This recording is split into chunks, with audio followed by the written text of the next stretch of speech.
లలిత నమోస్తుతే మణిద్వీప నివాసినే సర్వ విద్య సర్వ ఐశ్వర్య ప్రదాయిని నమోస్తుతే.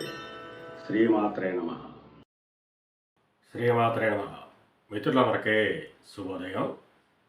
కర్కాటక రాశి, కర్కాటక లగ్నంలో జన్మించిన వాళ్ళకి బుధవారం ఏ హోరాకాలం వీరికి అనుకూలంగా ఉంటుందనే విషయాల గురించి తెలుసుకుందాం. బుధవారం వీరికి రవిహోర మంచి విజయవంతంగా ఉంటుంది. ఉన్నతాధికారులను కలవడం, రాజకీయ నాయకులను కలవడం, ఉద్యోగాల్లో చేరడం, ఇటువంటి కార్యక్రమాలన్నిటికీ కూడా ఈ రవిహోర అద్భుతంగా పనిచేస్తుంది. చంద్రహోర సామాన్యంగా ఉంటుంది. కుజహోర వ్యవసాయాది పనులకి ఉపయుక్తంగా ఉంటుంది.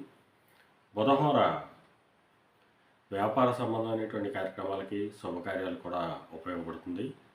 గురుహోర కొన్ని వ్యతిరేక ఫలితాలను ఇచ్చేటువంటి అవకాశం ఉంటుంది. శుక్రహోర సత్ఫలితాలను ఇస్తుంది. శుభకార్యాలకి, వివాహాది శుభకార్యాలు కానీ, ఎటువంటి శుభకార్యాలకైనా కానీ ఈ లగ్న జాతకులు ఈ శుక్రహోరను వాడుకోవచ్చు. అలాగే శనిహోర కూడా దాన జపాదులకి ఈ బుధవారం వినియోగించుకోవచ్చు. శ్రీమాత్రే నమః.